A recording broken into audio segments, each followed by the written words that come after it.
I'd like to begin.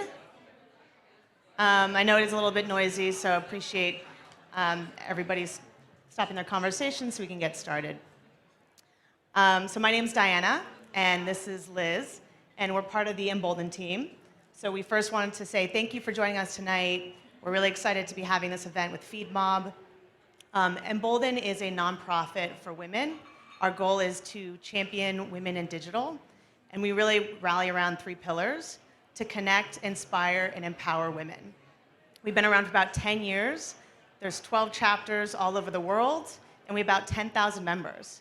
So it's nights like these that we get to connect, get inspired, meet new people, learn a little bit about something new, and so thank you all for being here.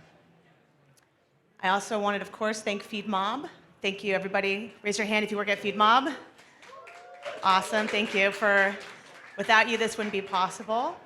And also for the sellers and folks, make sure that you call yourselves out, because folks, I'm sure, would want to learn a little bit more about what FeedMob does.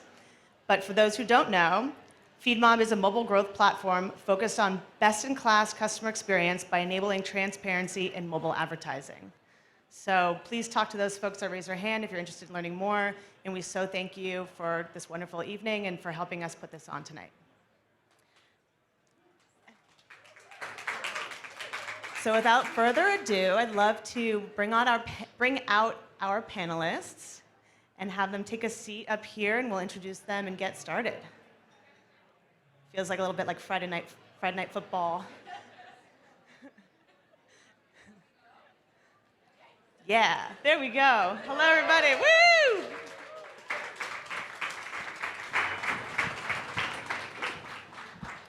All right, we're going to start from my right to my left. First here is Melia Russel. She is our moderator this evening. She works at the San Francisco Chronicle, and she's a business reporter for tech culture and labor. Thank you for joining us. Next is Jayne Pimentel. She works at DraftKings, and she's a senior director of growth marketing. Beside her is Shana Summers. She is the head of community for her social app. Welcome. Next is Sarah Hawley. She is the COO and co-founder of FeedMob. Thank you so much. And last but very not least is Susie Orr. She's a senior marketing manager for mobile at Verizon Media. Thank you, ladies. Take it away. And I'm sorry if we kept you waiting. We weren't drinking back there. That definitely isn't what kept us. I write about companies from the tip of the Presidio to the bottom of San Jose. And what I've noticed is that companies are working harder than ever to hire and keep great people.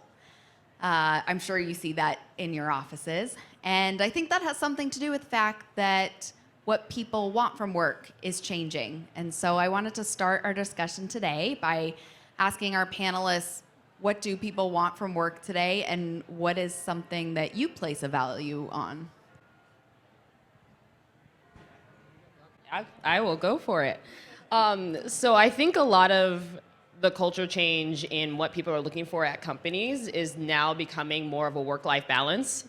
Ever since the Instagram movement came around and we were able to show off how great our lives are, everybody wants to be able to travel and do things and kind of show it off, but also starting to put a value in those relationships and being able to not just say, hey, mom, I'm coming home once a year, to being able to actually be there for holidays and for special events. I think that's becoming a lot more important, and especially with these stories coming out, it used to be a lot of taboo to talk about what life is actually like at home. And so now people are telling those stories and they see that, oh, hey, I can actually be at home and having these stories and having these moments and these memories without feeling guilty about it. So I think a lot more work-life balance, and also just generally enjoying what you're doing and seeing that it's a purpose that you're giving back to where you're spending most of your day.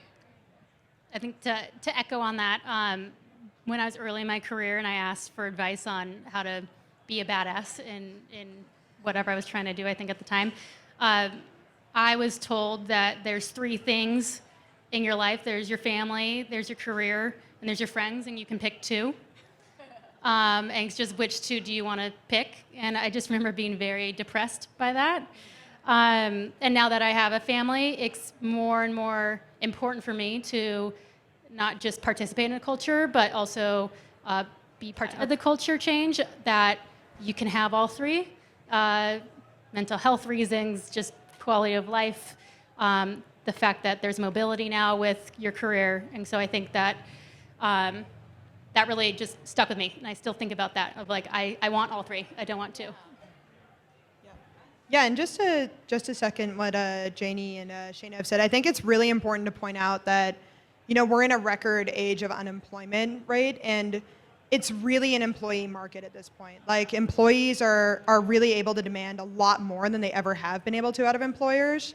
And what I keep hearing time and time again is, like Shana and Jayne said, flexibility is really important. But I think what's so important at this point is also values. Like, of course, people want to be paid equitably. I don't want to discount that. I think that's incredibly important. But what we've found is that FeedMob's company values are one of the things that comes up the most in interviews. From fresh out of college to even our most recent executive hire, like, the main thing that attracted them to FeedMob was they constantly asked us about our values, and they wanted to know, like, does FeedMob values mesh with my values, right? And I think that's incredibly important now. I actually was just interviewing a technical recruiter for a story recently who said to me that salary is the new constant. If you're a level 4 engineer in technology, you're going to make, between X and Y amount of money.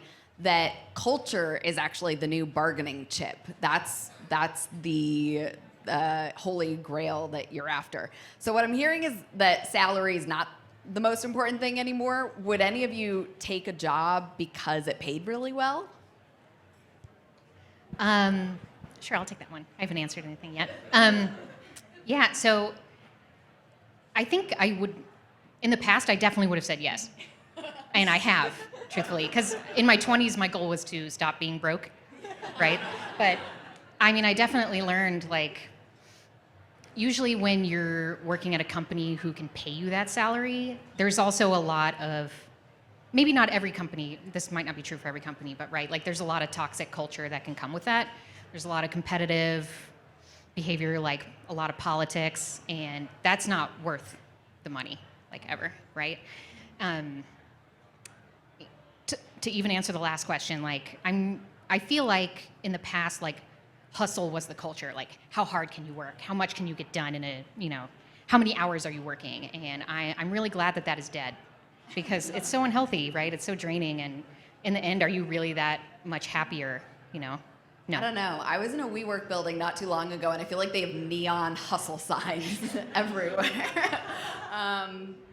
But, I think you hit on something important here.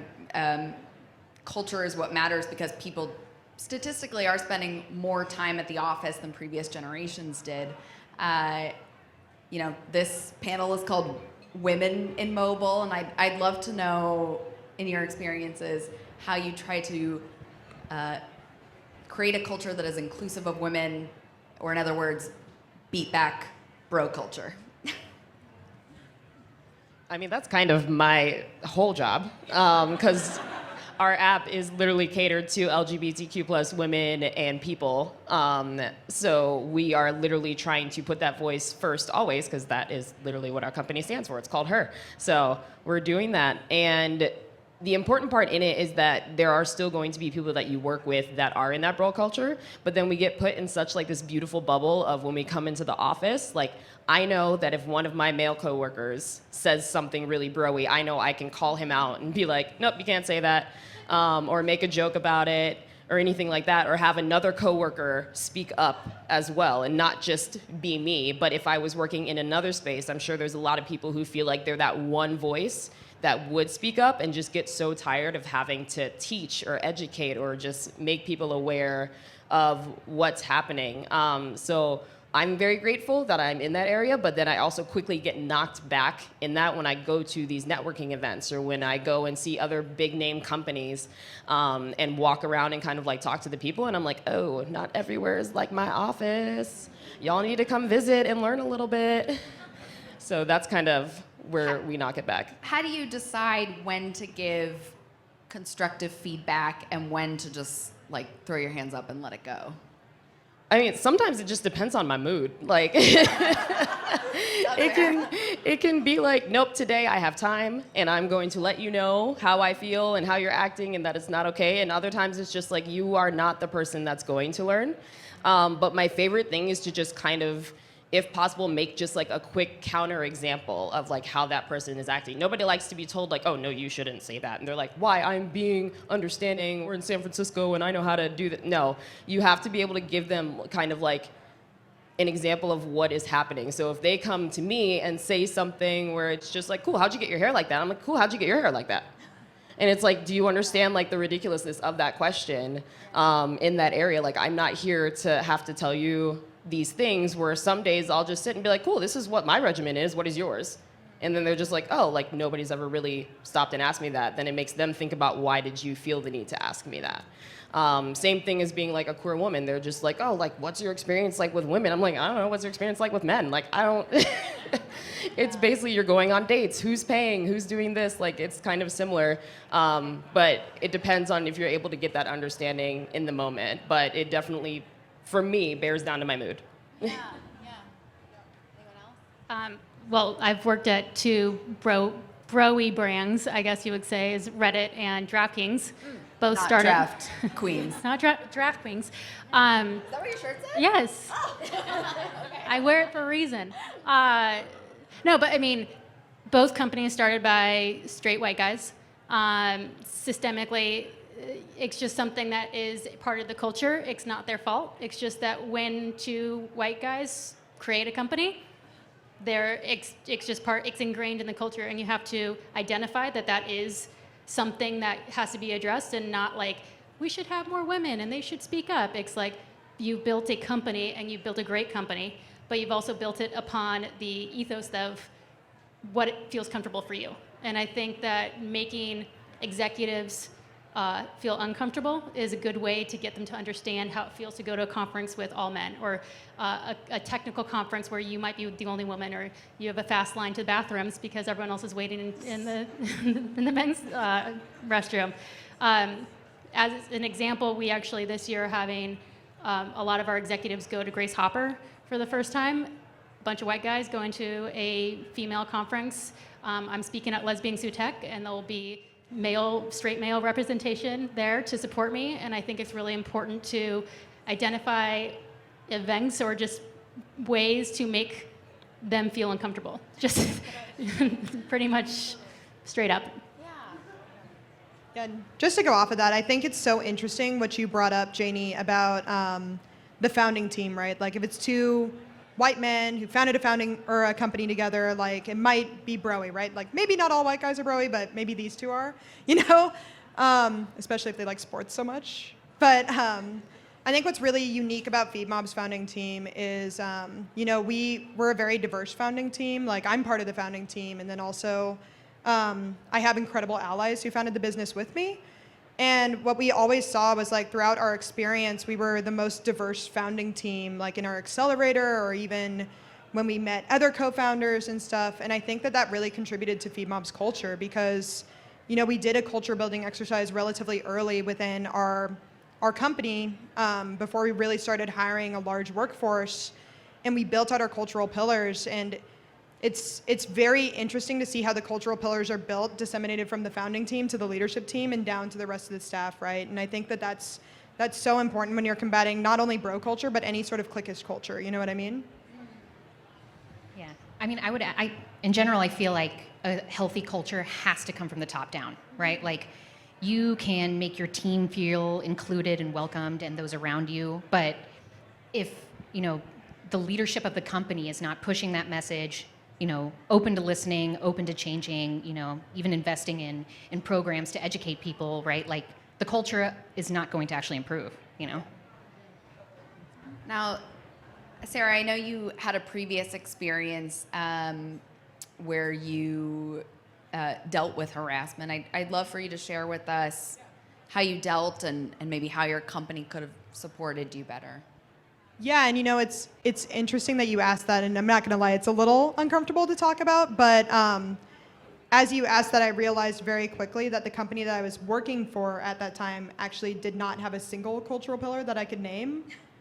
And that might have been part of the problem. I experienced a very scary experience where the harassment started out relatively gentle, so to speak, if you can talk about gentle harassment. And then I did go and report it to management, and I was met with a lot of disdain. So I was met with, okay, well, what are you doing to cause this? Or, how are you contributing to this problem? I wasn't met with, so, how are we going to go about fixing this problem? And actually, what's incredibly scary is the situation escalated to the point where it became incredibly unsafe for myself and my family. And, what came out of that was, I don't want to tell this story because I feel as though people shouldn't report harassment. What I feel actually very strongly that I want everybody here to take from this is you absolutely have to report harassment, because it's not only very important for your own safety, even if you think that like this harassment is going on and maybe I'm misconstruing the situation, just report it, because if your company doesn't take it seriously, that is a huge litmus test for whether or not that's a company where you can grow. Because if they're not going to create an environment for you where you can be safe and you can be nurtured, you're never going to grow at that business because they're not invested in you. And, a lot of folks from FeedMob are in this audience, right? And I think, what a lot of folks at FeedMob will say about me as a leader, right, is I'm not perfect, but I'm incredibly available. And the reason why I aim to be available is because of that experience, right? Like, I want the people at FeedMob that work for me, especially the women that work for me, to know, like, I'm always here for them.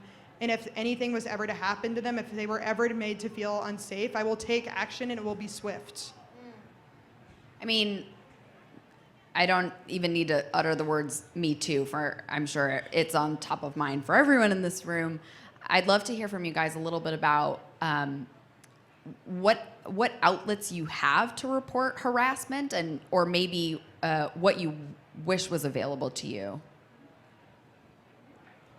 Yeah, well, Verizon Media is a huge company, so we have like a very robust HR department. So I thankfully do have a place where I feel comfortable that I can report something. And I also work on a team that's pretty much all women at this point too. So that also makes things easier, right? Like, I don't really feel any pressure around me that people wouldn't believe me, But I have worked at smaller companies where it's really difficult, right? Like, if there's only 5 of you, and maybe not someone at the company, but maybe like a client or a vendor or something is bothering you, the first question they're going to think about is, oh, well, what's the value of this person to my business, right? Like, are they spending a lot of money, or do we need them as a relationship? And then it's more like, is my safety and comfort more important than the relationship with this person? And, it can get really awkward and or like inappropriate at that point too. Yeah. So. Yeah, and I think to go off of what you're saying is what's so hard is like everybody in society just expects you to confront that person in the moment. But like, let's be honest, a lot of us are brought up as women told not to confront. And I think it's an incredibly difficult expectation to tell women that they should be confronting somebody who's making them uncomfortable, because like, are you just supposed to throw out all of this history that you've had as a person and confront somebody after society has told you for your entire life that you shouldn't? Because I think that the solution is more so that that person just shouldn't be making me uncomfortable in the first place. Yeah. And so you said, as a co-founder, as someone who's setting policy at your company, you try to make yourself available. Is that the go-to strategy here?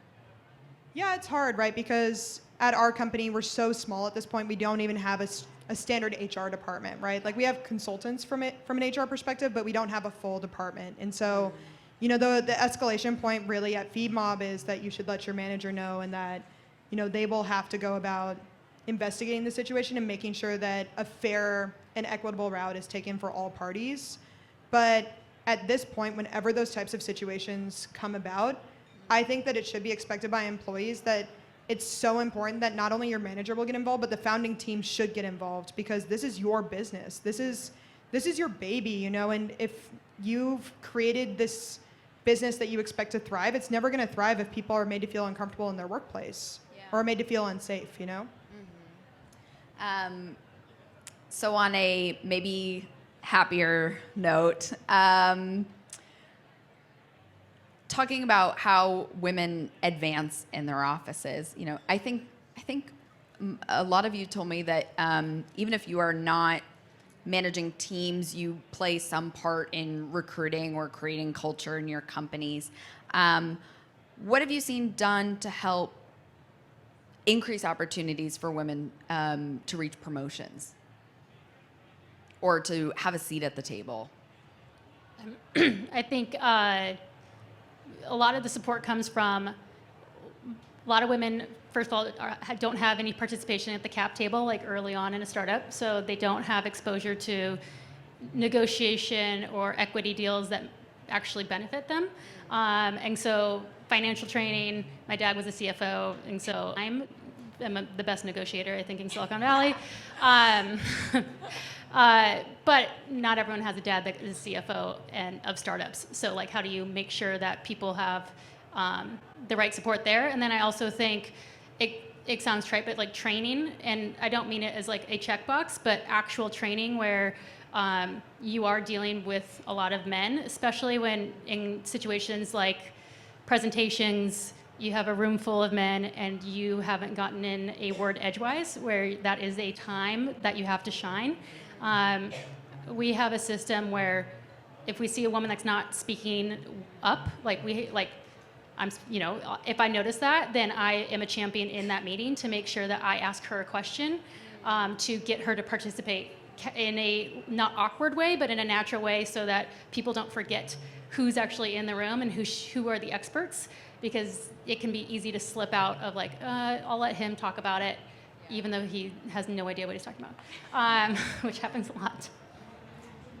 I also believe that having a network is also a big part of it. I work for a very small company, but I look to the different groups I'm in to find that assistance in being able to be like, okay, how do I go about this situation? I'm in a few just like general Facebook groups and meet up with people at all of these different events, and being able to go and talk to those people to be like, hey, have you ever been in this experience? What did you do? What were some important findings from it? Especially in one of my Facebook groups, that is a constant conversation, and there are threads of people from different levels of companies, from the startup all the way to big companies, that are able to be like, here are some of these actionable steps that you're able to do, and if you need to like come and, as you said, practice and talk about it, then please do. And I think having those people in your network is very important, because then you already feel like you have that support as well, even if you're feeling like you're going in by yourself. And I think you told me once that having mentors has been has had a profound impact on your career, and you had some kind of like rule of thumb around like going in with asks. Was that what we talked about? Yes. Can you talk more about that? Yeah. So we were talking about mentorship, and so my previous career, I had nothing to do with tech. I studied and got my degree in music, and I was a music therapist for 5 years, and I worked with kids with emotional behavior disorders and kids with developmental disabilities, and then I was working for her as a side hustle, and then ended up there full time, which has been amazing. And so coming into a tech sector, and I'm like, I don't know what's happening. I studied none of this. If you need me to like modulate a song or something, I can do that. But I knew I was good with people, so I was like, cool, I'm gonna start with this base, and I can learn everything else. So when I went into these mentor sessions, I reached out at one point to one of my friends and was like, hey, I would love to come in and talk to you. You've been in this field forever. And she brought me in, and the first question that she asked me after we went through everything, she was like, cool, so what do you need from me? And I blanked. I didn't know what to do. I was just like, cool, like I came in and talked to you, you gave me your time, that's really all I needed. And so she was like, this is your first lesson in moving to the Bay, is that you need to come in with asks from these people that are taking the time out to do things with you. Like, they're in all different types of positions and have all of this knowledge and want to see you succeed. So come in with those asks so you can bring them to the table in doing that area. Yeah, and I think what's also so important is like being direct with somebody, especially if you want them to mentor you. Like when I was really young in my career and I was fresh out of college, you know, I sat down the person that I wanted to mentor me and I said, I admire you so much. I'll work hard. I'll do all of your grunt work for you. Like, I'll do everything for you.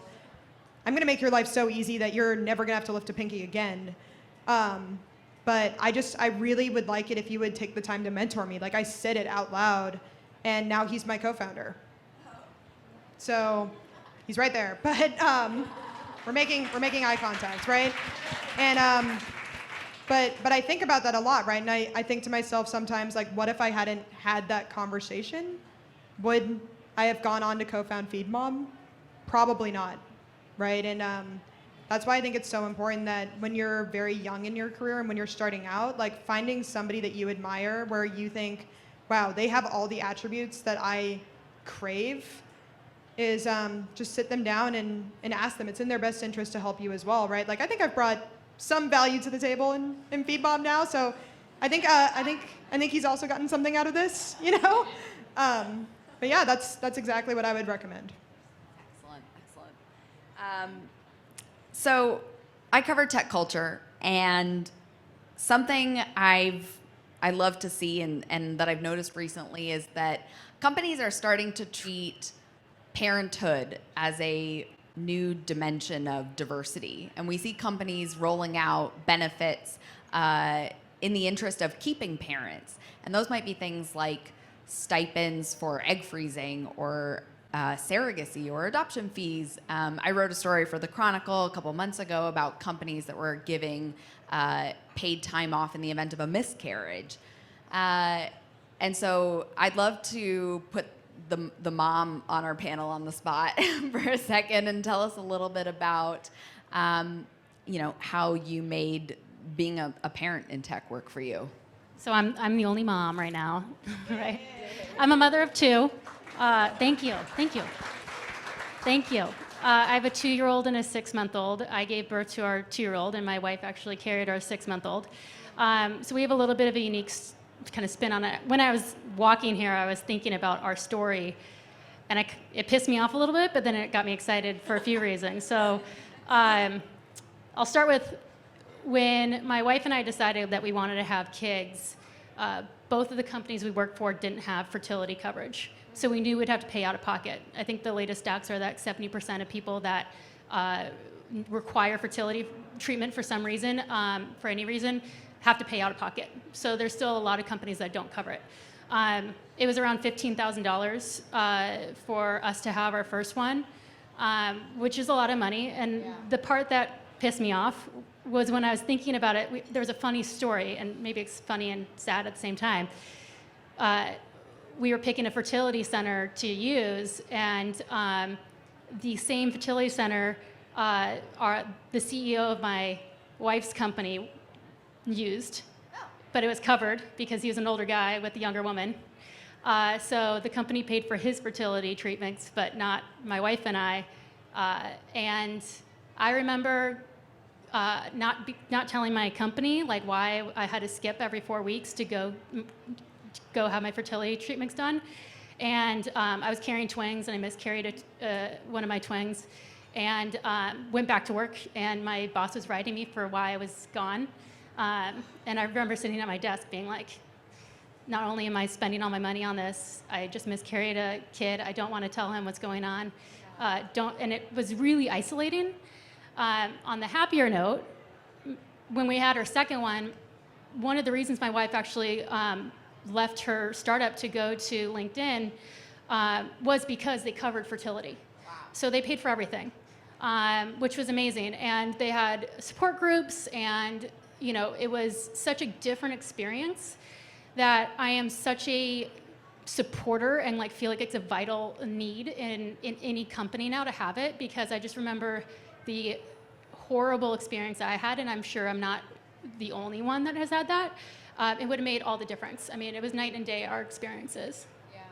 I mean, it's really hard because from what I can tell, often only the really big firms can afford to do this. And at the same time, you have a millennial workforce, predominantly millennial workforce, who's not joining your company because you have a keg and beer pong and a pool table anymore. They're seeking this support and for people to understand this is where I'm at in my life.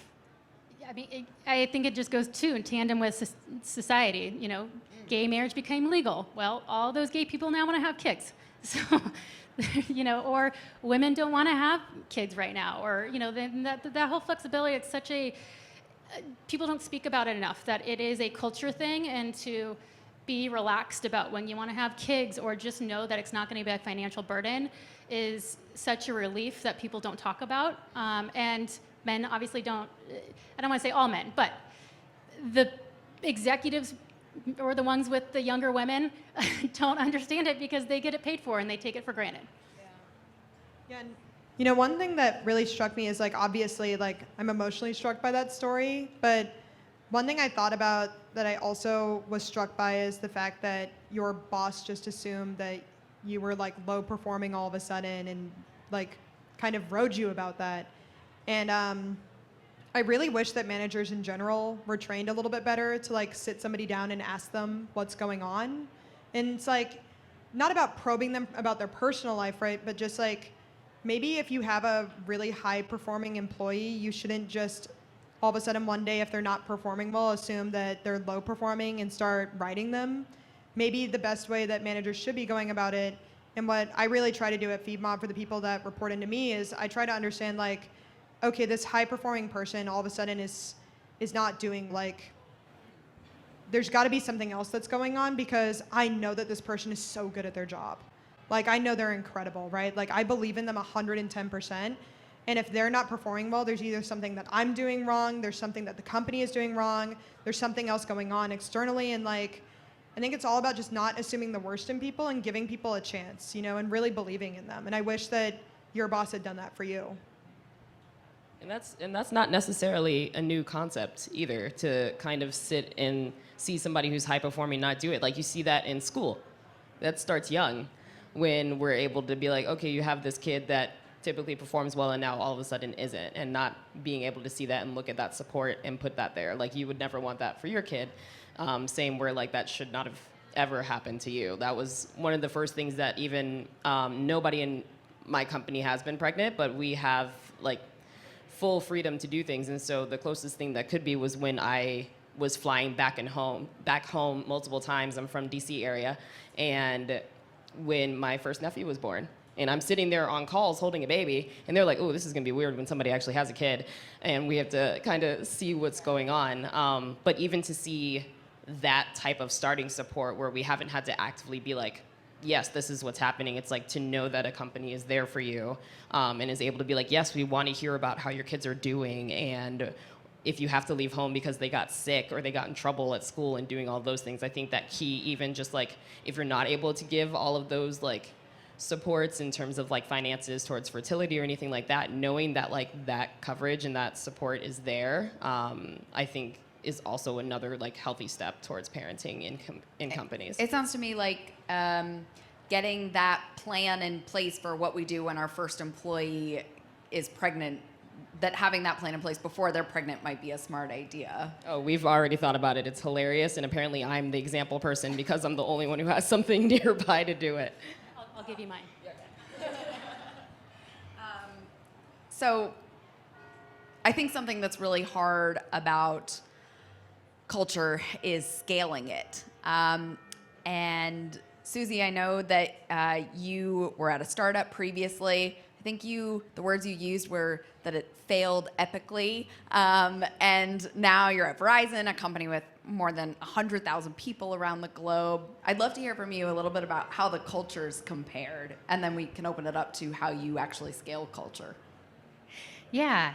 I sort of talked about it previously about, having HR. I mean, Verizon Media is actually great. We have a ton of employee resource groups that the company gives budget to, so we can have events, meetings, and there's a lot of actually training that happens. Like I'm a manager now, and I've had to go through several different types of rigorous training around diversity and inclusion, and really making sure that I'm making everyone on my team feel valued. Well, I manage one person, so. But really, like, those around me feel valued, and the executives do that training. Like, everyone is required to do it, right? So they do a lot of work to make sure that we have a healthy company culture. And I mean, to be honest, Verizon Media is sort of a newer company. It's a big conglomerate of like Yahoo and AOL and TechCrunch and Tumblr. Well, not Tumblr anymore. But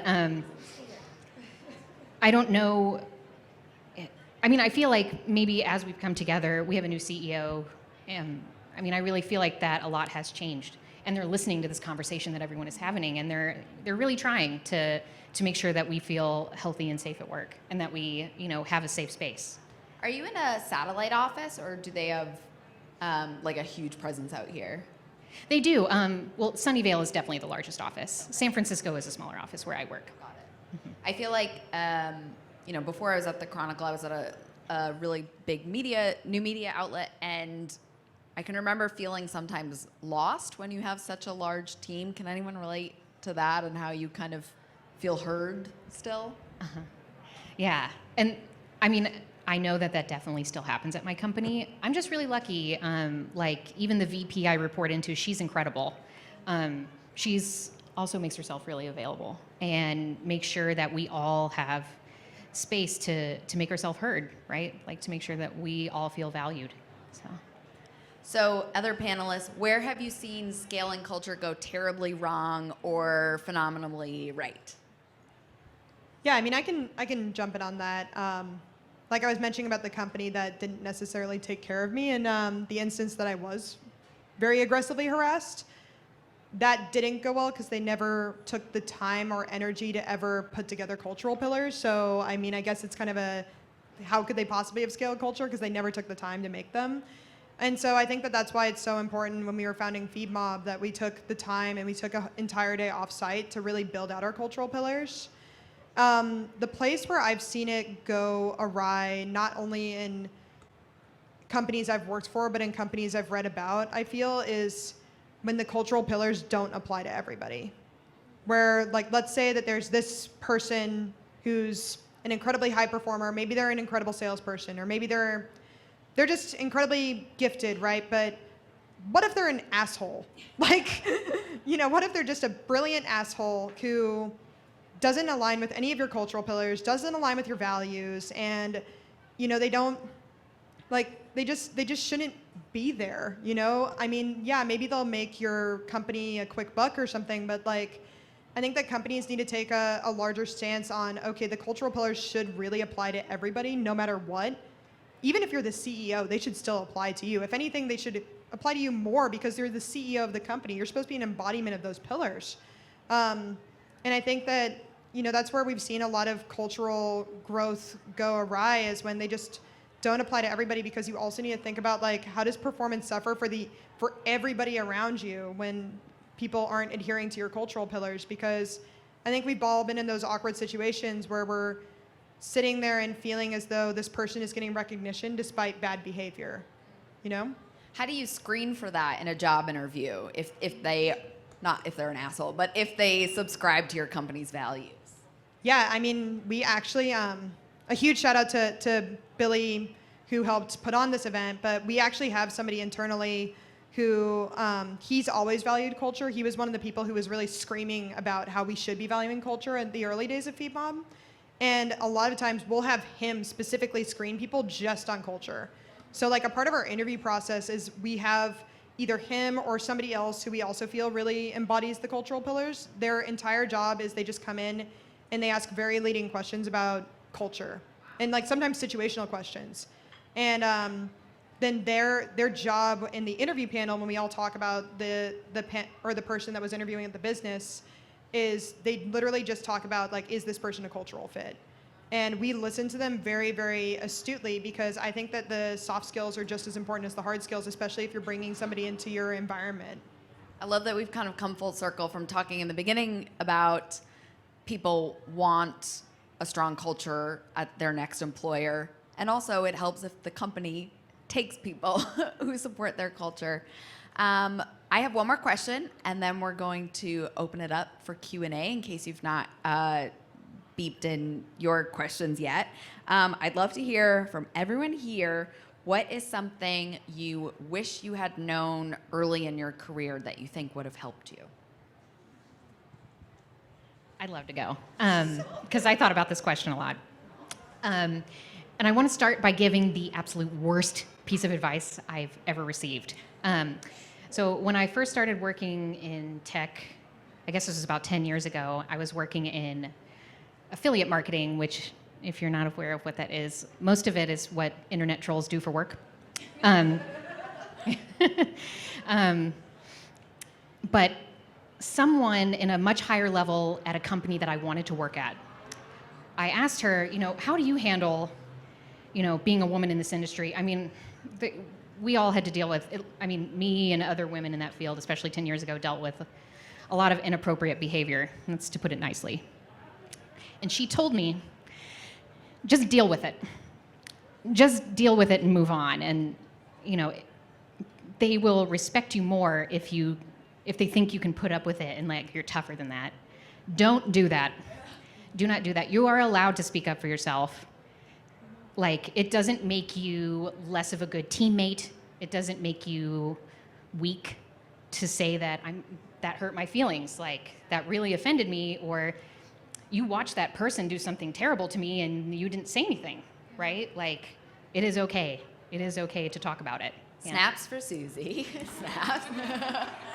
No, I totally agree with you, Susie. And I think what really afflicted me in my career was I was so aware of the fact that, like, maybe people thought I was crazy or something if I spoke out. There's all these unique challenges that being a woman has you go through, and they build you, right? But I think a lot of women really mask their emotions at work because it's completely fine if the sales guy over there is having an emotional breakdown, but heaven forbid Susie has an emotional breakdown, right? Then Susie's crazy. And I'm so acutely aware of that. Sometimes I'll mask my emotions at work, but what I've learned a lot about leadership, and what I'll impart to you guys, is like the thing I wish I had known more in my career is, it's okay to show your feelings to people, right? Like, you don't need to just be a robot all the time, and it's okay to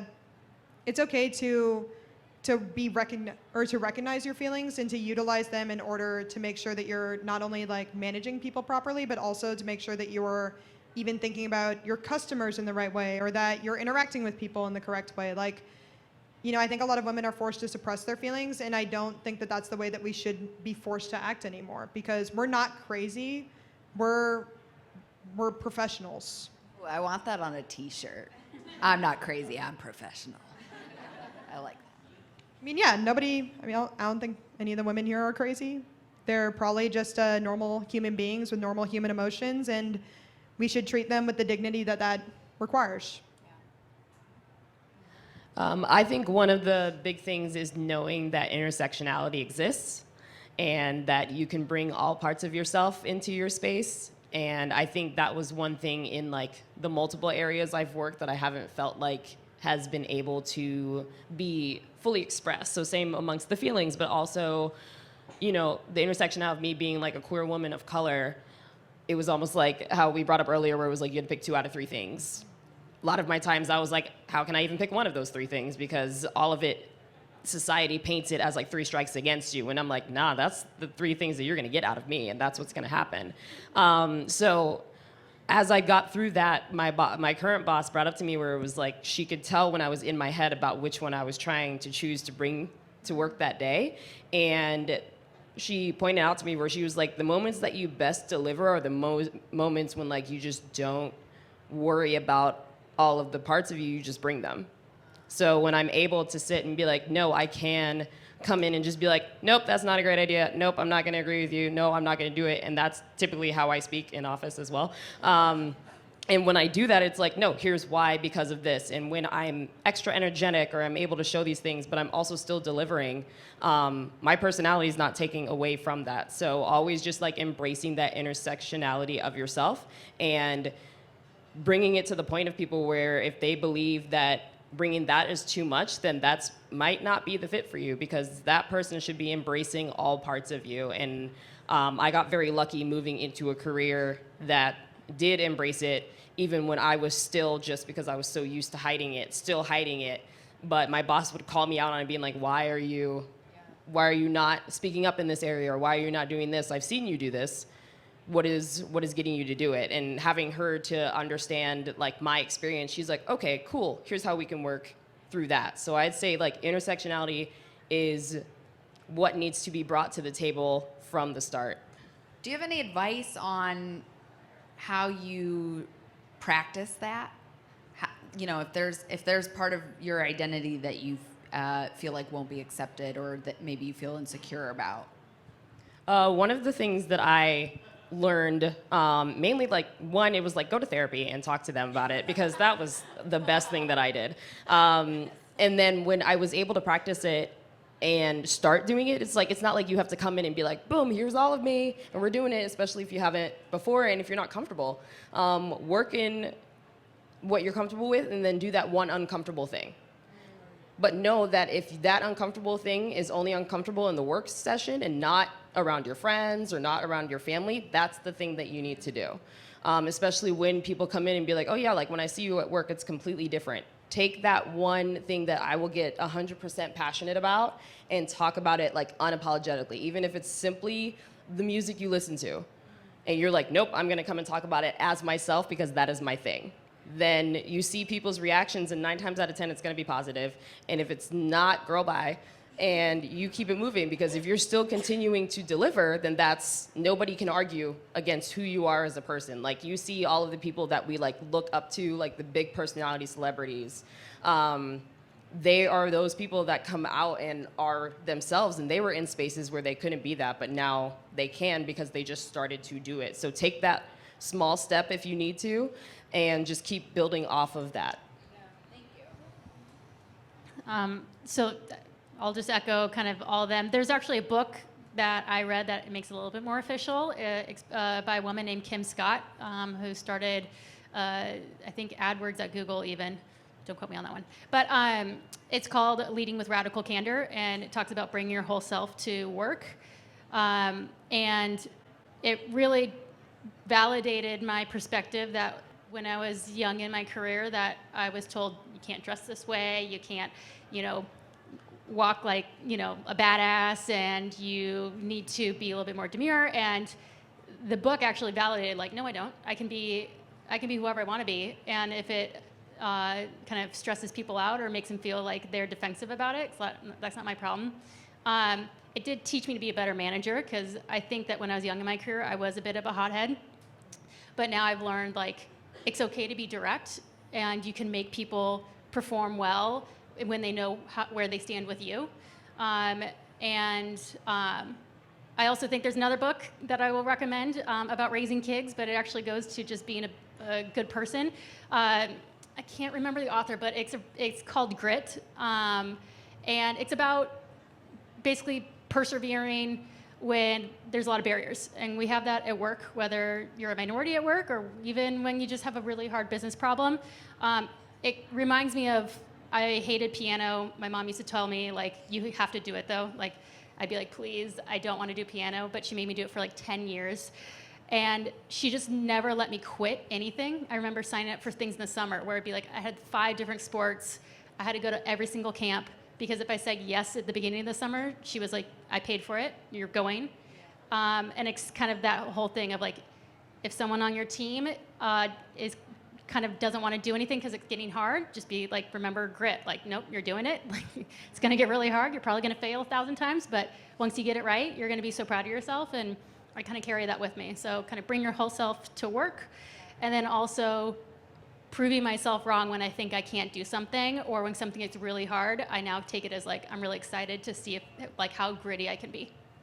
And I'll just say what everyone is thinking, which is that you are dressed like a total badass, and I love it. All right, Q&A time. Take it from here. Beautiful. All right, our first question, and all folks, if you have Slido, there's some information on those little pieces of paper that were handed out if you want to ask a question, but we've got plenty here to start. So one of the questions I wanted to share was, how does having children affect a woman's career, and what does a good maternity leave policy look like? So I actually joined a company with Susie when I was 3 months pregnant. And I didn't tell him I was pregnant. But one day I showed up with a belly, I think after 3 months I was there, that didn't hide anything. And I wouldn't suggest this story, but it ended up working out for me. But I think I gave birth, and 3 weeks later I was back at work.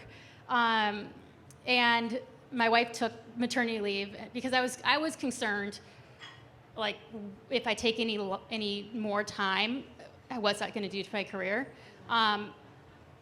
In hindsight, I regret that decision. And so for our second child, I took a long maternity leave. I was very dedicated to bonding with our second child, and I kind of felt like I missed out on that with the first child. So I would stress whether you go to a therapist if you feel like if you feel guilty even about leaving for maternity leave or parental leave or whatever it is, your adopted child.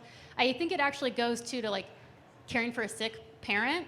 I think we're getting to the age where our parents aren't 100% healthy sometimes, and it's the same way of like, take the leave. Like if you just do it. I mean, your company, it's more expensive to find another person like you than it is for your company to just be mad at you at the end of the day. And you will never regret being with a sick parent or being with a baby that will never be that age again. Well, and if your company doesn't support you, are they the right company to work at? I actually, on a personal note, am trying to have my first baby right now. I'm not pregnant yet. My doc says I need more practice. But I actually have in my Twitter profile dog mom and aspiring human mom. And part of the reason for my transparency around this is that exactly that. I want to work for a company that is going to support me as a parent. And if that is problematic, then, maybe not the right fit. Great. What do you do to promote female inclusion, empowerment, and achievement within your company, and also around D&I, diversity and inclusion?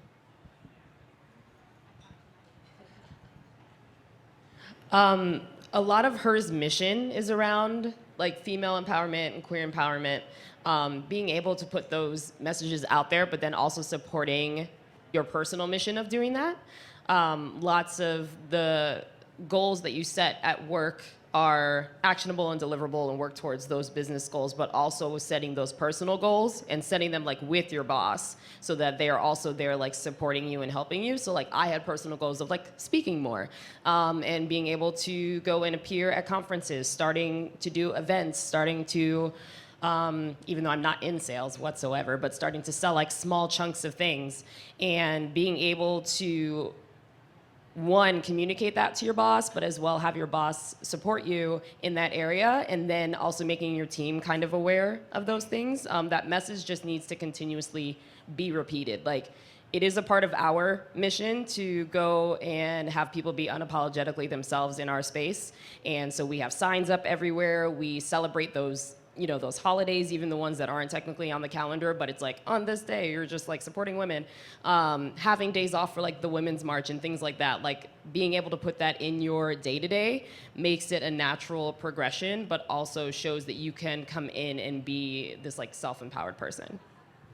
Also, I think that makes a lot of sense. I really believe in also like having things literally like written out around the office, right? Like a good example is we changed our logo. This isn't our usual logo, but we changed our logo to be more inclusive of women, right? Another thing that I think we're doing at FeedMob is we're sponsoring this event. I think we wanted to have like a conversation around, thanks guys. We're sponsoring this event. We wanna put real dollar amounts behind putting these badasses up on stage. Like, I think that this is so important. And I think the conversation that's inspired is gonna be incredible for not only everybody in this room, for those of us who are up here, but also for a lot of the women who work at my business. And I think another thing that gives FeedMob an unfair advantage, of course, is the fact that I'm one of the co-founders. And it's rare to find a female co-founder in tech. And I care very deeply about hiring other women. I'm so proud of some of the badasses that I've hired in my business. They inspire me every single day. I make eye contact with you guys. But, we've hired some incredible women at our business who, they drive our business forward, and they're incredibly strategic. We just hired our first executive who's a non-co-founder, and we are so excited to report that she's also a woman. And so I think it's all about like hire a diverse workforce, put real money against sponsoring events or against even creating community for women and for the minorities in your office. And, I think that that's at least a start, especially for a startup, I think like employee resource groups are having an explosion right now, creating safe spaces for people of any common interest to come together. So for hiring, how should leadership go about hiring for diversity, inclusion, without it being a quota filler?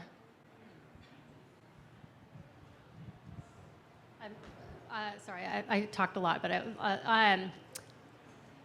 before I was joining DraftKings, I actually got an offer from, can I say a name? Can I say a company name? Great. From Uber. And I realized that I was going to be a diversity hire, and I actually turned them down because of that, because I didn't want to be like a checkbox. And I'm glad I did, because I think the hiring manager actually left or got fired, who knows. But that was so eye-opening that I didn't think about myself that way. And then I was like, oh shit, sorry, I wasn't supposed to say the S word. I was like, my whole interview panel were men. They were all men. And I was talking to my wife about it, and she's like, you're a diversity hire. And I was like, oh no. So I literally called him up. I was like, so no, this isn't gonna work out, because I didn't want to be that person.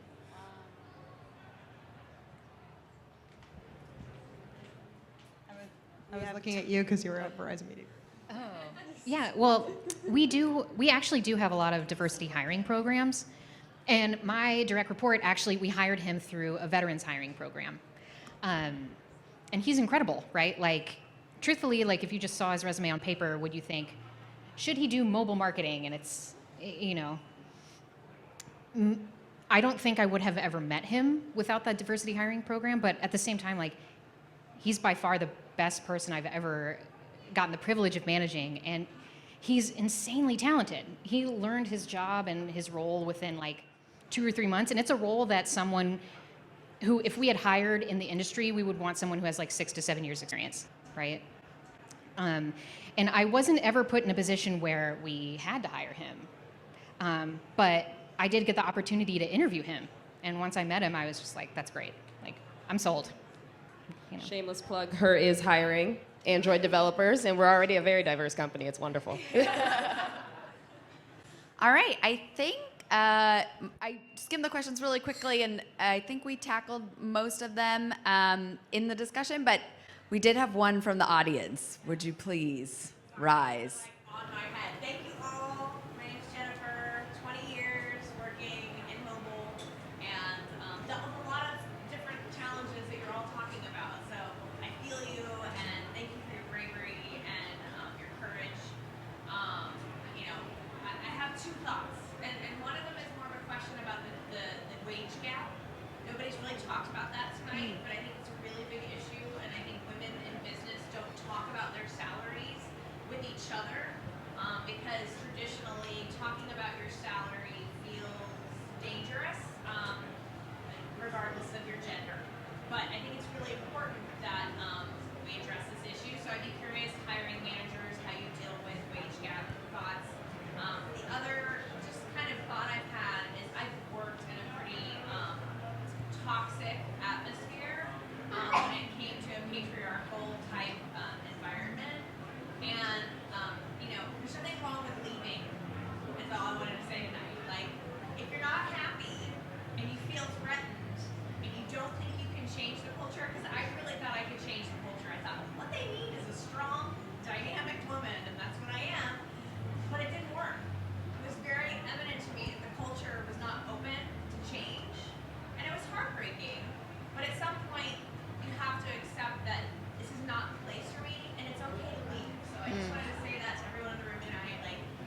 I completely agree with you, and I think that outside of you should leave if you're in that kind of situation, I wish that I had left in those situations. Take advantage of the economy that we're in right now. Like, it is Unemployment is under Yeah. 2% in San Francisco. That so is- companies are clamoring to hire you. Oh yeah, that is ridiculous. Like when I took economics, I was an economics major when I went to school. 8% is good. 2% is crazy. Like 2% is insane. It's your market, folks. Like do what you need to do in order to get ahead. I probably shouldn't be saying that out loud because I'm hiring as well, but I will say it because I want to be fair to you guys. And then to discuss what you mentioned about the wage gap, I felt that myself as being one of the lowest paid people in the office and being one of the only women. But I think it is really important for women to talk to each other about their salaries. And what I'm aiming to do at FeedMob, and we're not there yet. I don't want to say that we're perfect or anything, but one of the things that I'm really working hard on right now at FeedMob is we really want to standardize how we measure not only employee performance, but also how we create brackets around every single role. And the reason why we want to create these brackets around every single role is because we want it to be very clear how every role is getting compensated so that everybody understands and feels as though it's equitable. And then the second thing is when we talk about performance and employee performance, I think the wage gap is not only because maybe women don't have as high of a propensity to negotiate, but also a lot of women don't have as high a propensity to ask for promotions. And that also creates a wage gap. And I think the reason why we want to be able to more diligently measure employee performance and create real tangible KPIs around that is I would rather be data driven when I look at employee performance and when I measure out when somebody should and should not get promoted, because I don't think it's incumbent upon me to go to the women that work at FeedMob and say, well, you should be better at negotiating, you should be more aggressive, conform to our society, and as soon as you conform, then I'm going to give you the promotion that you deserve. Like, that doesn't make any sense in my mind. I think that it should just be fair and merit-based, and that if you deserve a promotion, we should be able to have a conversation about it. Maybe I should take the first step and say to you, I feel that you deserve a promotion. Maybe it doesn't need to be that you're asking me for it. And I think that that's the way that we should be moving forward in order to make a more equitable society for not only women, but also like minorities, right? I would also lean on, again, the point that I made earlier with your network. There are a lot of people who are willing to, if you just go and sometimes they just haven't been asked. And I've been a part of and just like watched like threads of people being like, I am in this position at this company and they offered me this. How do I negotiate it? How do I counter it? Are there people who are in these positions that are at the similar wage or at a higher wage? And people will come through and tell you and be like, you need to ask for more and do this and set that standard. And if they're not willing to meet that standard, like you said, it's not for you. So if at times it's okay for you to be like, I'm going to take this offer and sit on it. Like, you have that power. You don't have to say yes in that moment. And if they pressure you to do it in that moment, that is 100% a reason for you not to. You are always able to take it, think about it, use your network, do some research. Everything's online now anyway. And be able to take your time thinking of that, because that's where you're spending most of your day. So I would take back that control and allow people to see that you're going to do that and never like feel pressured in that area. So I think if you are an employee of FeedMob, Sarah's going to be around. She wants to give you a promotion. She'll be around. We'll be at the bar. Thank you all for coming out tonight.